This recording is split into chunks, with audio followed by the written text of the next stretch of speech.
growing up and everything, started probably off with, like most people watching television shows or movies, and of course John Wayne and the Green Beret, and seeing special forces in action, and seeing them, occasionally in newspaper articles or, whatever the case may be. It was something that definitely stood out. And so having someone like yourself that, came from 5th Special Forces Group back in Vietnam, that's something that I'm really excited about talking with you about. So let's get back to those very humble beginnings of where you started off. So where was it that you actually grew up? And was it a military family, or how was it that you ended up going into the Army in the first place? Well, I'm part of that long line, heritage-wise. In fact, I was just looking over some documents, and interestingly enough, my lineage goes back to World War I, and the latest is World War II. My grandfather was in the World War II in the Navy, and I actually had a cousin, Carlos Armijo is his name, who was on the Bataan Death March, and he Wow. Died at Cabana 2-1 prison. And I was looking up his records just a little while ago, a letter that came in from Douglas MacArthur, that's how I signed it, to our relatives at that point in time. And the lineage goes on. My father was career military, worked in the Army, and also then when he got out, kind of almost the day he got out, I went in. So that's how we go back. Very patriotic family. Whenever they play the national anthem, I always get teared up, and especially if we're looking at the Olympics and some American is standing on the podium there, the imagery of that honor always highlights things. Veterans Day, a tearful day, a cheerful day. And of course, the Army-Navy game, kind of sad this year. Army lost, and Navy reclaimed the victory. Yeah. So anyway, that's some of the highlights of what I've been doing recently. Military family for sure. Yeah, most definitely. So where is it that you grew up then? What's home? Home was the military. So that kind of covered the USA and around the world. Gotcha. We started out in I think it was California, Massachusetts. We were stationed in Japan for a while just after the war. I remember growing up there as a little boy and how fondly I was being carried by our maid up and down the stairs. Her name was Yoshiko. And that was just a few years after the war. And had a little bean garden. And that was the first time I ever saw a typhoon come through. My bean garden wasn't there the next day. I remember flying kites as a little boy and going to the shrine in Nikko and all kinds of historical places like that right after the war. So I remember that episode very fondly. We traveled around in the military, and my father was assigned to the missile system, so we were assigned to a lot of Air Force bases of all places, and always remember that. So where about in Japan was it? We were stationed in my early youth in Yokohama. My dad was Navy. He was crew chief on seaplanes. Exactly where, I don't remember. Okay. Names that come to mind, Tokyo and Kyoto and places like that. But, actually, I don't remember. Do remember a couple words like mizu as water, and domo arigato, ohio gozaimasu, konnichiwa, and stuff like that, Oh, yeah. All those, important words. It's sort of like when I was stationed over in Germany, it was the, how to order beer, how to get to the train station in case you're drunk and you can't find your way there and stumble your way back to the caserne or the military base. And so, yeah, you learn enough just to be dangerous, don't you? Yeah, just, dangerous enough to ask for help, So let's start it off. When you went down to the military branches, what drove you to the Army? It actually was kind of interesting on how you have an epiphany, one of those aha moments in your life. Oh, yeah. And I remember my dad taking me out to see a group of guys that had some parachutes and fishnets and real stuff from the Army that they were doing a display. And he said, these are the Army's best soldiers. And I said, well, who are these guys? And he said, these are special forces. And I thought, that stuck with me as a small boy. I was about 10 years old at the time. And I thought, man, they got all these cool parachutes and survival fishnets, and they really look cool. So that kind of stuck with me as, a pinnacle. And as the years rolled on, and the wars began, we actually set foot in Vietnam in the early 50s with operations Hotfoot and the White Star operations before Vietnam. And I was I, I was in New Mexico Military Institute at the time. That was where I graduated from high school. And coming out of there, I never really had much of a goal.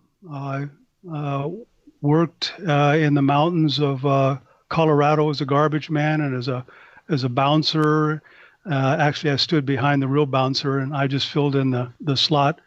But I didn't have a focus, and I went to a university, and I think I set probably the most interesting record for the lowest grade point average to come out of the first year.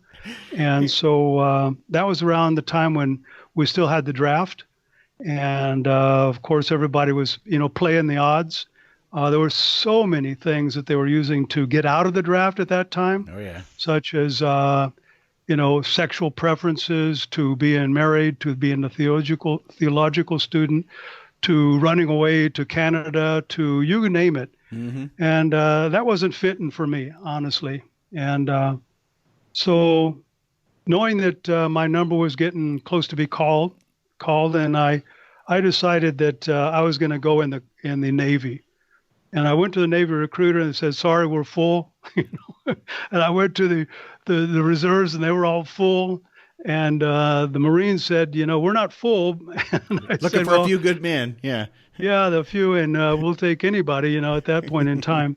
And so I thought, I'm going to outsmart them all. And I went to the Army, and there's a recruiter there with the Army Security Agency. And I thought, that's a pretty cool title. I mean, obviously, you don't want to lose anybody that's in security. So they gave me options of enlisting, and I figured I'd go to a language school and be a really intelligence operator.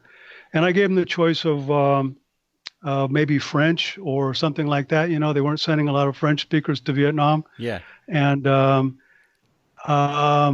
the second choice, I think, was high-speed Morse interceptor, whatever that was, and cook, And the Army, instead of enlisting in the Marines for 2 years or the Army for 2 years, I outsmarted them, enlisted in the Army Security Agency for 4. And wow, that had to be a rarity. Lo and behold, I got my second choice, which was high-speed Morse interceptor, a language I had no idea what it was. And as it turned out, they sent me off to train as a high-speed Morse interceptor. So I learned to copy Morse code, which ultimately led into one of my MOSs in Special Forces, which was the 18 Echo, and that's the communicator, the commo guy. Oh yeah. And so that's sort of the initial beginning. I froze to death in Fort Devens, and I ultimately decided that I didn't want to have anything to do with the Army Security Agency. And so we had a branch that was assigned to Special Forces. You had to go through your training. And lo and behold, I ended up getting the assignment to Special Forces with what is called the 403rd Special Operations Detachment. In other words, real high security clearance on Special Forces teams, kind of doing stuff inside the teams that we referred to as the spooks inside the spooks. And that's kind of the way it developed. It led to a lot of interesting twists in my time in Vietnam. In other words, I had a very high clearance, and I'll talk about how that gave me an end to the worst god-awful places you can imagine. Oh, I can only imagine. So you're sitting here attached or assigned to a unit that's part of the Special Forces group. At what point did you say, okay, this is more of what I want to do, and I want to go through the selection and Q course? Well, it was an interesting twist because you are assigned for 2 years before you go to a Q course in the field in Vietnam. So consequently, you didn't have to do much for a Q course, and they required you to do some of the academics and they kind of waived the Q course if you came out of Vietnam after 2 years with Special Forces. So I was one of the few that made my entrance that way. It's kind of little known, but there were a lot of guys that were pulled out of infantry and other regions that served in Special Forces that were highly qualified with their MOSs, and consequently they were entered in that process. Yeah. Okay. So let me see if I got this straight. If you had an MOS, and did you have to be also assigned to or attached to Special Forces in order to have that requirement waived, or is it that you could be in the military and as long as you serve 2 years in Vietnam? Absolutely, yeah. The way it went is if you were detached with Special Forces, you still went through the same training at that point in time. You went through jump school and everything before you got there. Okay. And so you had a pretty good knowledge of everything. And then as soon as we hit Vietnam, then we spent another month or so retraining at a place called Han Tre Island. I don't know if anybody's ever mentioned that, but it's where they broke your feet in, broke your boots in, broke your back in, rucksack up and down the mountains on this island, and ran patrols and went through the commo training and all the intel, and adapted to the climate, adapted to the rice and minnows and our rations and stuff like that. So now, when you first came into Special Forces, as I understand it, didn't you first come in with the MOS 91 Bravo? I came in with the MOS. At that time, it was 05 Delta, high-speed Morse interceptor. Okay. To Special Forces. And so it was in my time in Vietnam that I really kind of found my calling, which set the stage for the rest of my life. Okay. And that would be the medical portion. Yeah. So I guess while you're there, what was it that made you go the 91 Bravo route, which is, of course, at that time frame was the previous 18 Delta, which was senior medical sergeant. So what was it that caused you to go down that path? Well, that's absolutely the question I wanted you to ask, because it was like surreal. If you can imagine a young man at 21 years old on the A teams in Vietnam, going on to operations and in areas completely controlled by the Viet Cong and North Vietnamese, and seeing what our guys were doing on what we call our med caps, our medics, not too much older than myself, with literally hundreds and hundreds of people that come over the mountains to these camps, Montagnards specifically what I'm talking about, and looking for the Baxi. And the Baxi, of course, was the revered title for the Special Forces medic. Baxi is Vietnamese for doctor. And so watching what was being done with diseases and how valuable he was on operations, it really was an eye-opener. I wanted to be like that guy. Yeah. I really wanted to be like that guy. Yeah. So, I mean, of course, what was it that made you say, okay, this is it? Other than, excuse me, honestly, you're sitting there and you're watching, you want to be that guy, but when did you pull the trigger, I guess is what I'm trying to say. Was it while you were in country, or no, take it back? No, it wasn't until after I returned that I was slotted to go to the medical program, and that came a little bit later. Okay, well, after your first tour, or okay, I'm sorry. There were a lot of moments that developed that understanding of the role of the Special Forces medic, and I can tell you that on some of the operations, the need for someone who could keep you alive, and how much people confided in that skill in terms of our strike force. In other words, the mobile strike force that I was assigned to for a period of time, or on the A teams from I Corps to the Delta 4 Corps. It was the most valuable, in my opinion, the most valuable MOS on the team. And that came at one time when I had a Montagnard lady come to me. I was carrying an aid bag not an aid bag. I was carrying a camera bag that had a red cross on it. Actually, it was an aid bag that I had my cameras in. Right. And this Montagnard lady came up to me, and she was so elated that when she saw the red cross on my medical bag, on my camera bag, and she held up her child to me who was smiling, and I said, no, I'm not the boxee. I'm not the boxee. I tried to explain to her without understanding really what she was asking. And then she shook the child again, and the child was still smiling, but the legs were dead. The legs just hung like spaghetti. And what she wanted me to do was make her little boy walk. And I couldn't do that. And I didn't know how to do that, but I knew that we had a guy that had the skill set to do that. And it was our boxee. And it was embarrassing for me, and I could see the disappointment in her face.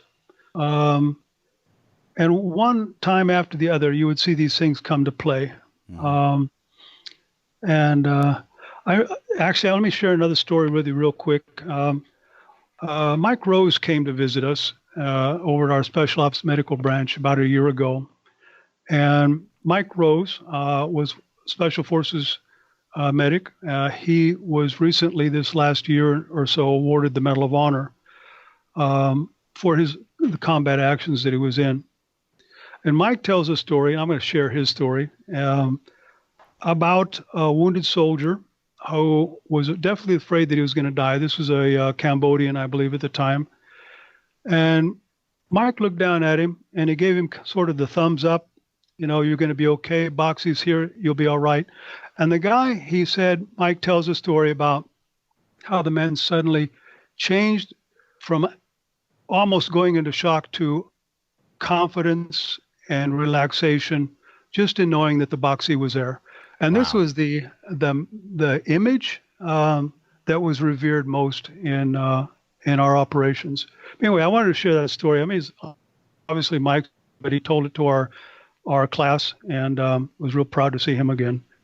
Phil, you mentioned about the medics being such a revered skill within the teams, but I would imagine the communicator Moss as well being a valuable skill, and particularly high-speed Morse interceptor being something that's very skilled and possibly even only certain people could do.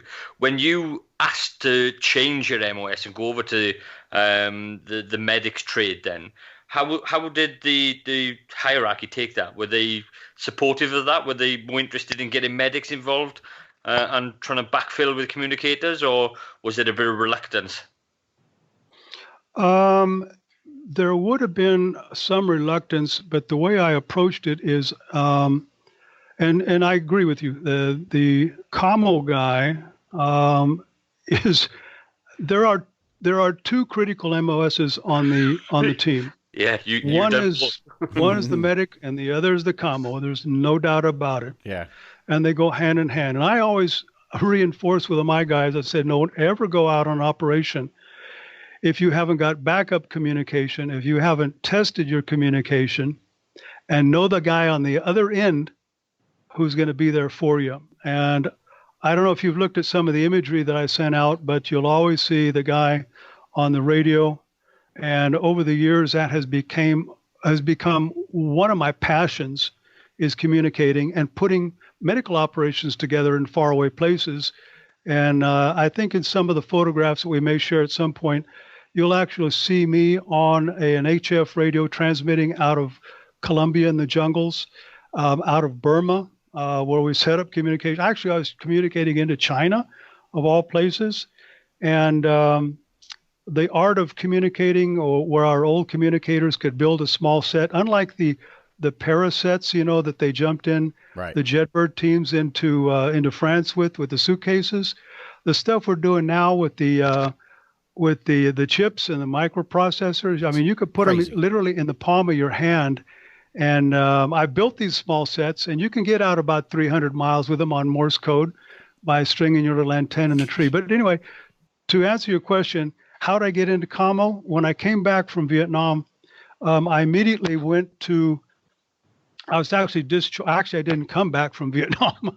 I ended up in the jungles of Panama, of all places. My next assignment. Oh, wow. And That's a big change then. yeah, it was. I was assigned to come back to a leg unit.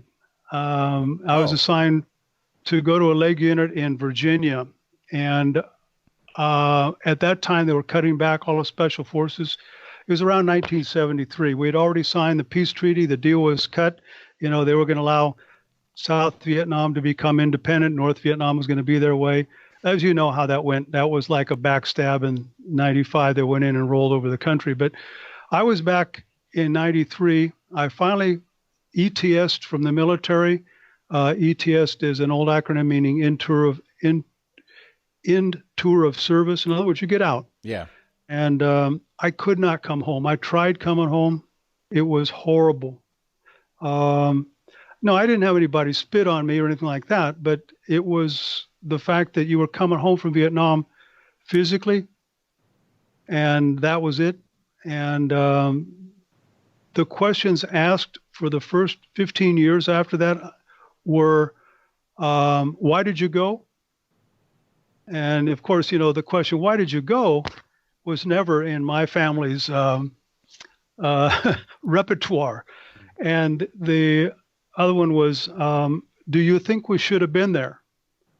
And that question was never a question in my mind either. And you never want to ask a Vietnam veteran about losing the war, because I can tell you for a fact that we didn't lose that war. We, meaning the soldiers on the ground, the 2,700,000 that actually set foot on the ground, the 6,000 plus nurses that set foot on the ground, the ones who never came home, the 58,000, we didn't lose that war. Now, the reality is propaganda kills. And so we see the same kind of stuff today. But anyway, I came home. I lived in the jungle for another year after getting out of the Army. I just was not ready to come home. And I think you're beginning to see the stage being set for post-traumatic stress disorder, which didn't exist at that time. Yeah. Well, it wasn't termed anyway. It existed. I just don't think that there was a term out there for it. No, I still believe that I had a mission. I wanted to get the job done. Right. And I wanted to do it in a form that was a good thing. And I saw a good thing in medicine. Remember I said I wanted to be like that guy. Yeah. And so I came back, finally made my way back to the United States.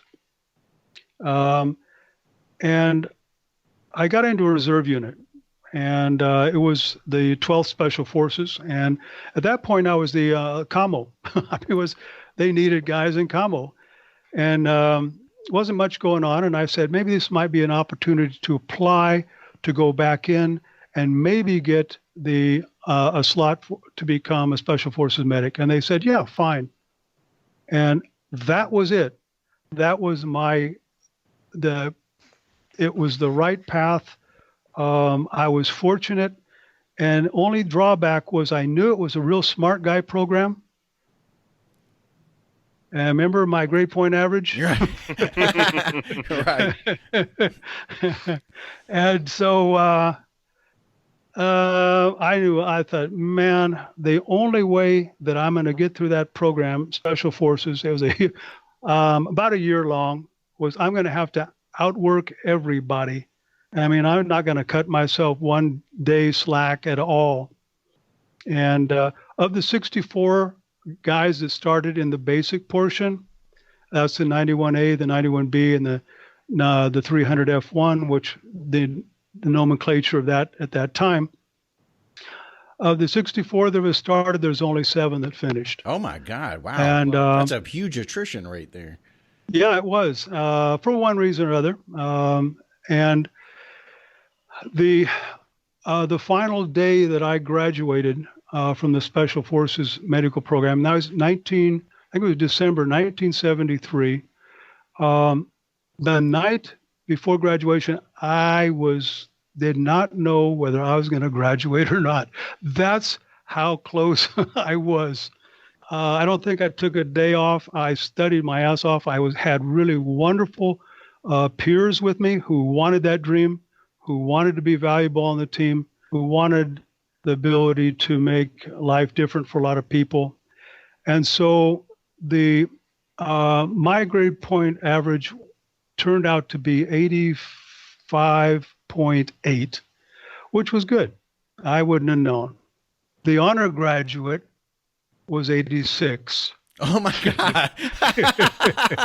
So, you never know. You just have to keep plugging away. Yeah. And I can tell you about how wonderful the program is, how hard it is. I'm sure other people have talked about it. I know that listeners over there are dying to know about the Special Forces medic and the world's best at point of injury, tip of the spear responders to trauma. They are by far the best. Well, I want to get into some of that. And of course, one of the things Phil and I talked about is this will not be a single podcast because he's got so much information that we can cover. But I think it would be fascinating at some point, Phil, on one of the future podcasts that we do, that maybe you get into that whole training and that aspect during that era because, training has evolved over time, mainly because of things that you learn in the combat period, from medical training or even out here on the streets and EMTs and, medicine itself grows and expands in knowledge and such every day, especially now with technology. But I think it would be fascinating to even understand, you early guys, the types of training and stuff that you went through at that early period to get that long tab. So we'll definitely get into that story because I think it's going to be that could probably be a whole episode by itself in comparison with today's training and what you do now. Well, that'd be great. And the long tab didn't exist back then. Right.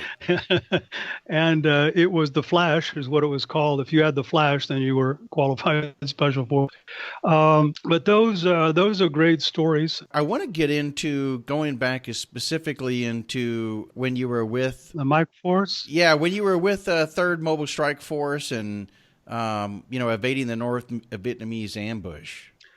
Yeah, it was worse than just an ambush. It was kind of like the history of that. And the way I got into that, the first 6 months of my tours in Vietnam, when I processed into Nha Trang was the Special Forces headquarters, 5th Group, 5th Special Forces. And so you process in and they ask you, in the public information office, they said, do you have any experience in journalism? And when I was actually in college, in junior college, after I bombed out from the other college, I studied journalism and photography. I loved those. And I said, yeah, I was a feature editor on the college paper and I did some photo shows. And they said, well, would you consider coming and working with PIO for a period of time if your unit will allow you to go? And I realized that, I was so valuable with my high-speed security clearance and what I was doing, which was really clandestine stuff inside Special Forces. And I told them, I said, I'd love to come over, but because of all of this, they can't do without me. And so the next day I was working in PIO. Why? Because they pick up the phone, I guess, and made that happen, huh? Yeah, the Army Security Agency inside said, "Hey, look, we can let you go. Just do a story about us too, and we'll lend you to them for a period of time, and don't get captured, nothing like that." And right. So, what the beauty of that was, I had a very high clearance. I mean, I don't know if those things exist anymore. It's like top secret crypto, special intelligence. And so it allowed me to look at intelligence that a lot of people in the PIO, public information, with the Green Beret magazine, which doesn't exist anymore, a real classic heritage, the Green Beret magazine. What I could do is go in and look at the big board, the order of battle, of where all the camps in Special Forces were and all of the enemy transmitters that were coming up around them. So we were watching the transmitters and copying their code, and we knew everything about them. And so I would look at the big board and look at the camps that most likely were going to get hit. And so, being young and invincible, I decided that, hey, I'll just go over. I had my MAC V card that allowed me to get on to any flight anywhere and take my cameras and go do a story. And so I went out to every place I could look like that we hadn't done a story on, and that's where I would go. So I went to places. What year was this? This was 1969. Okay, that's what I was thinking. So not too long after the Tet Offensive, things are getting really heavy. Yeah, January was the Tet Offensive. I arrived in March. Okay. So everybody was still pretty tense. And the day that I arrived in Vietnam, it was kind of like the article in the newspaper said, Nixon bringing home 25,000 troops. So I thought, well, I got here too late. The war's over. Which, after they had settled it down for me, yeah, it didn't turn out that way. But no. It seemed like always when you're the last ones going out, everybody picks on you going out the door. And that's exactly what it was. But the fact is I was working as a combat photographer and journalist with the Special Forces of the Green Beret magazine.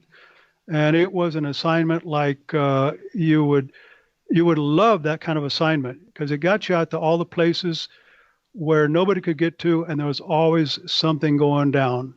And so that's how I made my introduction to the Mike Force, which I'll talk to you about in just a second. So, I mean, that had to have been pretty fascinating in and of itself because, I mean, you're walking around, wearing at this time frame, I guess, a Green Beret. And so you're able to fit in. You're highly respected. You're coming from this magazine, which, of course, we all love to be published in some way, shape, or form. So here's a ready-made opportunity, of course, with you coming in the door. But again, you had to have instant respect with those that you were about ready to walk into and talk with. Well, the respect was not instant, and it was like, no, I didn't have that. No, not at all. Because, for example, I flew into a camp called Boonard, and I was going to do a story on that. I knew the enemy transmitters were coming up all around. And 3rd Mobile Strike Force had a camp called Moria that they were just set up right next to the camp because they knew the place was going to get hit. And so the Mobile Strike Force had come in, and they were 3 battalions. And so I went over and walked in the TOC, the Tactical Operations Center. And I was, kind of strutting my stuff. I had my Tiger fatigues coming on and my cameras, and I explained to this sergeant inside the TOC, this underground bunker with sandbags and everything. I said, I'm from Public Information from the Green Beret magazine, and I'm here to do a story. And the guy looked around me, says, okay, Specialist, stand over there out of the way. We got plenty going on right now. Just hold your horses and stand out of the way. And you could hear the crack on the radio as the static was breaking. And there were guys truly screaming. They were getting hit. And I was just overpowered. I thought, oh, my God, what have I done here? And who's this little sergeant? I better do what he says. And there were people scurrying around. The radios were cracking. We got radios all over the place. And so they weren't really interested in PIO. They weren't interested in me. They had guys' lives on the line. These guys had been in contact for 2, 3, 4 days a week in the field. They got overrun. One of the battalions got overrun the night before. They had so many wounded and killed. At that time, there were already 54 of our Cambodians missing in action. There were numerous killed. They put in recon elements to try to find the enemy location. These guys would go in teams of 2 Americans and 4 Cambodians, and they drop them in places. And the stories of that after action report just kind of floored me 50 years later, realizing what I was in on. And anyway, so I'll tell you a little bit more about how it evolved. And as it turned out, remember I told you about the little sergeant standing there? His name was Lee Mize, Lee Mize. And he was a major. And you can't tell by rank because he didn't wear none. And he stood all of about, I think about 5'6", the epitome of a special forces soldier, Yeah. All 5'6". I looked like a young little guy. Lee Mize had already won the Medal of Honor. At that point? Yeah. Wow. From Korea. And so this is the kind of guys that I was surrounded by. Next to him was another guy named Billy Waugh. Billy Waugh went on later to write the book Chasing the Jackal. It was his hunt and discovery of Carlos the Jackal, his identifying Carlos the Jackal, and ultimately their capture of this guy. That's crazy. Billy Waugh went on to work with Central Intelligence Agency and had a shot on a guy that if he had taken that one shot, could have changed the course of history. If you can imagine, one shot changed the course of history. Now, there was one shot, which led us into World War I, but this was Billy Waugh, and the shot, of course, was on bin Laden. And he had that shot. So this was before 9/11. Yes. I'll let Billy tell his own stories, but if you ever get a chance to interview him, he is really something else. He's about 90 years old right now, and these guys were my mentors as a young man, and they were all bigger than life then. There were others in that group, a guy named Henry Bailey, who I really respect, and I've got a lot of pictures of him that someday, if his family is listening, please contact me so I can send you some pictures of your grandfather, a true hero. So all these guys were leaders. He got I think the Distinguished Service Cross, this operation I'm going to talk about. But anyway, that's a little bit about prelude going into this operation, which I got a lot to tell you about. Yeah. So tell me, what happens next? I mean, you're sitting there, you're listening to the crack of the radio, they're right in the thick of the things. What was the next thing that went down? We're setting up to go in and get these guys out. And I say, look, I got to get in, and they said, okay, grab a chopper and off you go. So that's what I did. With the extraction team. Yeah, to go get these guys out. And so I was just, there with my cameras, and my instructions were, keep shooting. We're not issuing you an M16 coming out of PIO. You got a 45 if you want it, but your job is to document the action. Holy cow! And so we're going in to get these guys out, and things had calmed down a little bit. And some of the story that I wrote on this, you can see the images of me going in the chopper and all these guys wounded. They've got them all separated.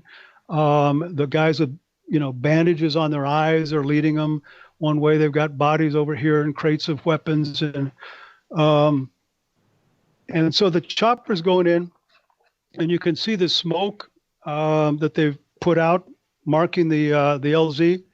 This chopper pilot sets everybody down on the south end. Everybody's on the north end waiting, and he's actually drawing fire because we knew that they were surrounded by a regiment size. In other words, over 1,000 that they'd already identified with informants and not informants with guys that brought in their Chu Hoi leaflets. These are guys who had what do you call that? Hoi Chans. These are guys who were North Vietnamese who had defected. And so we got these guys, and they were interviewing them, trying to find out the identification of the unit. It turned out to be the 5th VC Division. Now, division is a pretty big group. Yeah. They were grabbed onto the tail of the tiger, truly. And that's why they're getting all chopped up. And so anyway, chopper pilot sets everybody down. He draws fire. but before they fire, he picks up and moves. So the VC had moved over that area, and he lands and starts picking everybody up. And we got a whole bunch of choppers, by the way. They're coming in like crazy. And this was the first cav that was supporting us. We had our own group. I can't remember what our unit was, the choppers. It'll come to mind some other time. But so they're loading all these guys up with weapons. I'm taking photos like crazy. And all these muddy weapons, and they got bodies on there, and people jumping on the helicopters that were out of the formation. We're talking about Cambodians, not Americans. And so the loads started going out. They're loading the choppers out, and they're moving and moving and moving, and you're getting down to the last group, and the last group is maybe 50 of us, maybe less. And I heard out of the tree line, you could hear this shh coming out of the tree line. It's a B-40 rocket. And this thing hits in the cockpit of this Huey, which is sitting right next to me, crashes through there and hits his pilot in the head. And the co-pilot hits the collective, and the rotors on this thing lift up at a 45-degree angle with all the torque possible. Guys on the collective, and the co-pilot takes it out, and everybody else picks up. And this thing is moving out like crazy. And at the same time, in the tree line, you can hear this bump, bump, bump, bump all around us. And the bump, bump, bump was the 61-millimeter mortars that they're getting ready to pour down on us. They had great comm all the way around. They had great artillery. They had all the mortars in place. They were really, really hot shit professional. Yeah. And they had us pinned down. And at that moment in time, all these mortars in there, and it's dead silence. And then they started hitting. And we're scurrying all over the ground. I was in a small foxhole. There were 3 Cambodians in there with me, and you can hear the rounds cracking all the way around you. And I could hear the VC yelling out in the tree line. I didn't know what they were saying. And there's a wounded guy, and they were saying, "Boxy, Boxy." And I said, "Oh, shit, I got to go out and grab this guy who's about 20, 30 yards out." And I grab him and run out and grab this guy. The rounds are still coming in. They're cracking around. And I get him by the belt, and I get a rucksack, and I throw this over my shoulder. I got my weapon, my cameras. I'm not taking any pictures. And I'm running with this guy. And, you can't pick a guy up and run. Yeah. Except for the autonomic nervous system kicks in. You got all that adrenaline on board. Your heart is racing. Your eyes are dilated. And you're like really strong. And so I was running with this guy. And I finally got him back to where I thought I was supposed to be. And there's nobody there. Oh, my God. Everybody's gone.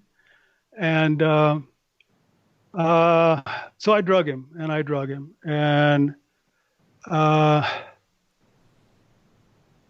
everybody's gone. And I was dragging a guy that I couldn't drag anymore.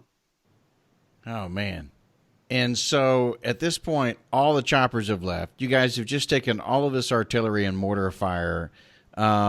You're now just kind of, I guess, disorganized and disoriented a bit. I'm assuming at this point. Did you guys find the 2 Americans? Was one of the guys you were dragging one of the Americans, or was it a Cambodian? Cambodian. Okay. And so I actually did hear some folks up ahead, and still dragging this guy by his belt now, and I'm going real slow. And it was a choice of him or me. And so it was me. Yeah. And so was the voices Cambodian that you heard up ahead? No, they were Americans over there. Okay. And the thing is, I left him. Yeah. And it haunted me. Always. Because I remember looking at him and him looking at me. And so anyway, I did find somebody, and we snaked our way out of there. It was Henry Bailey and a couple others that I finally found. And he was able to organize a group. There were others that they seemed to come out of the woodwork, and the affection that we had for each other at that moment in time, that we hadn't been killed, hadn't been captured. And it was the usual kind of stuff, the guys that had been teammates there for many, many years through many, many battles, they would literally hug and kiss each other. And the thing is, you sweet motherfucker, good to see you, and those are the things that you do. And the comradeship that was there. So anyway, we knew that we were going to be overrun, outnumbered, about 50 or so. The numbers against us was later determined to be about a regiment. There's probably close to 300 to 500 on our tail. Mm-hmm. And so our little group, as I said, moved our way through the jungle. I literally was carrying wounded in litters that we'd installed there. And behind us, you could hear the gunfire. And I say behind us, I'm talking 50 yards behind us. And we're throwing smoke grenades out to mark our position. You could see this stuff spiraling up through the jungle canopy. And the gunships were coming in just above the tree line because the VC had known over the many years, the Viet Cong, North Vietnamese regulars, they knew that if they were too far away, that they were going to get picked off by the gunships. So they were right on their tail, hugging as close as they could. And as those gunships came over, full auto, the canopy began to crumble and the fire streamed down from burning tree limbs. And the cordite, you could smell it. You could see the purple smoke. It smelled like jungle. It smelled like sweat. It smelled like guys scared to death and running, and the firing going on right on your tail end. And so we were carrying these guys. And I remember as a young man at that point in time, seeing it in my mind's eye. And I asked, God, let me see the sunshine one more day. Just let me see the sunshine one more day. I was on the dirt trying to climb these ravines and trying to hang on, and these guys in the hammocks on poles, and the blood was flowing back down over me as I'd slip and fall, and I was crying out in my mind to see the sunshine one more day, because I knew that if I could slide that one little prayer through, my strong legs were going to carry me a long way from this horrible, god-awful situation, and I'd be alive. That was my secret prayer, but it was Bailey and others, their leadership, keeping everybody together and finding the alternate rendezvous point, our link up with the first Cav that were out there somewhere. And it took us some time, but actually we made it there. And as we made our way through the jungle, over a half a day or so, the rain was coming down, and I saw this guy underneath a bush. And this guy looked back at me, kind of in shock, as we marched on through with our Cambodians, our wounded. And I looked at this guy, and there was something so strange about him. And he was covered in mud. I couldn't tell what uniform he was wearing, but he's all covered in mud and dirty. And this guy was a forward perimeter for the Cav that we were linking up with. And I couldn't figure out why it was so strange that I was looking, because when I looked at him, his eyes were round, and I knew there was something that just didn't fit all my Cambods. This was a round eye. This was an American. And I knew that we were going to make it out of there. And one more foxhole, and there were two Americans, two round eyes. Oh, wow. And we were coming back into our own lines. And it was a moment where I knew I was going to live. And We got into one of the big Chinooks that was out there. It carried about, I think, 30, 40 passengers. And we loaded our wounded in there and whatnot. And as I rested there with everybody coming in, I looked over and a guy was being carried in.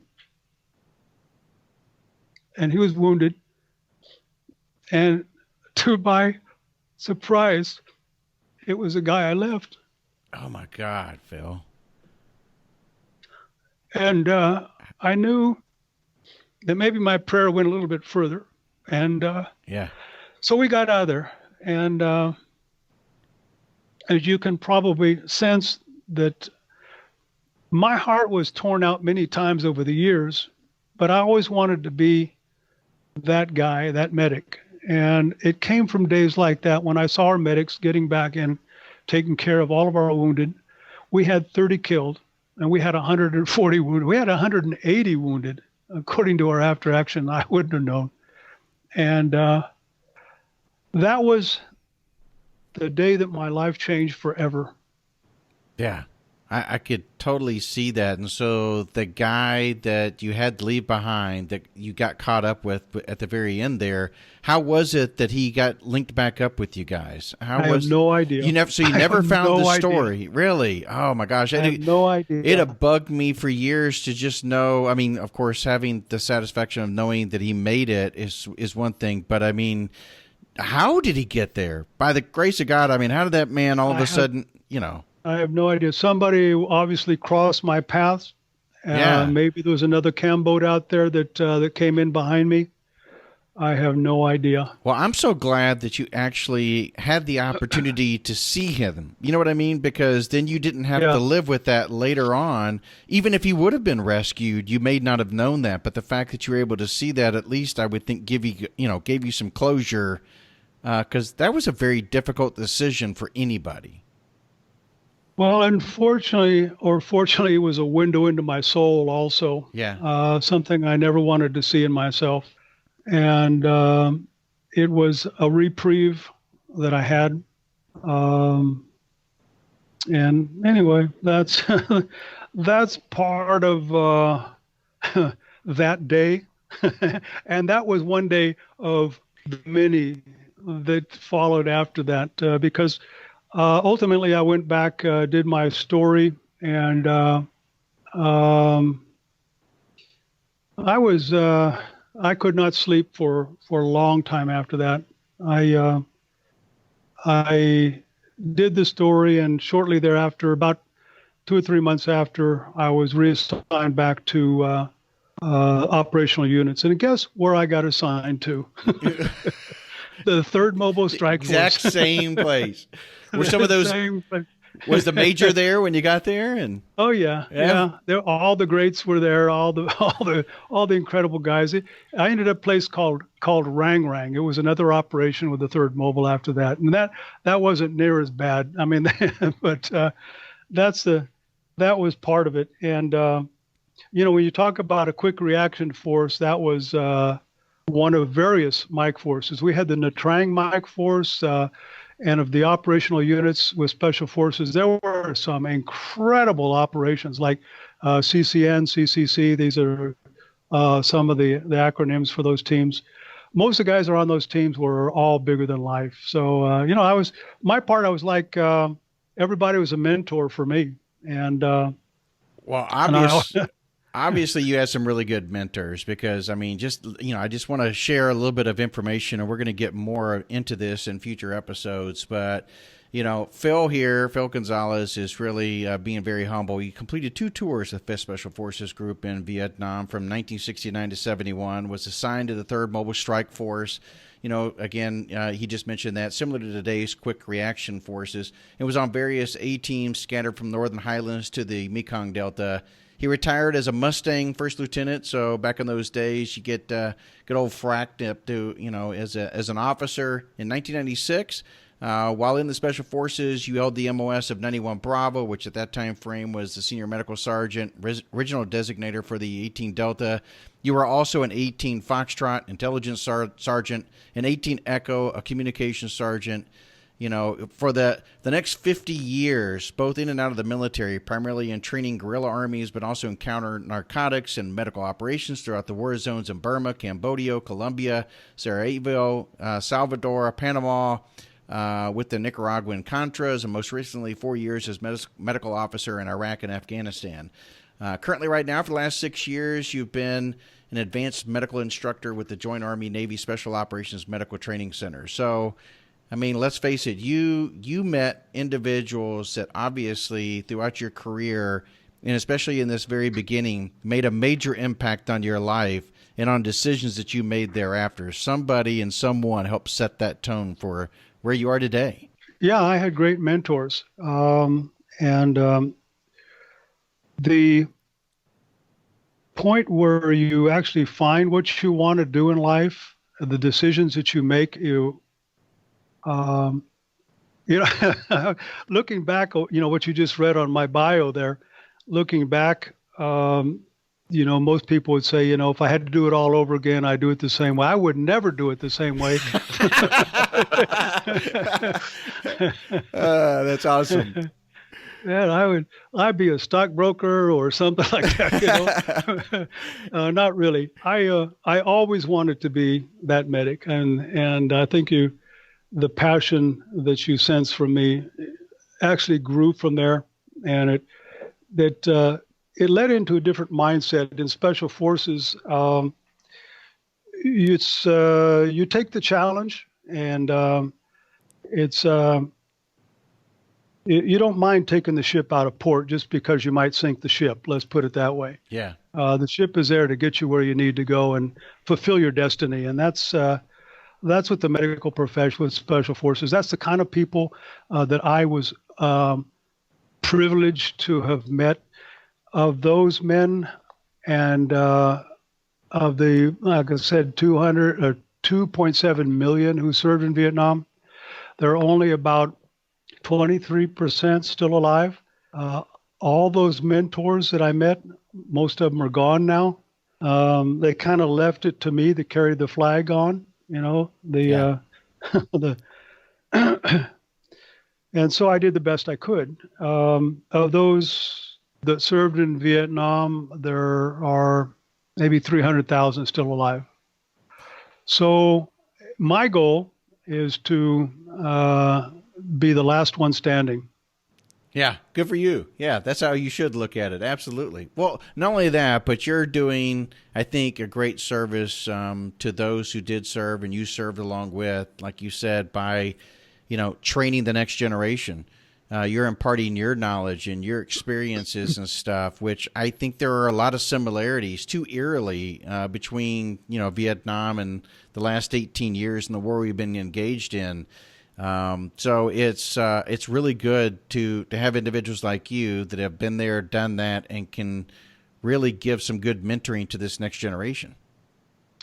It's kind of fun. I do feel that I've come 360 degrees.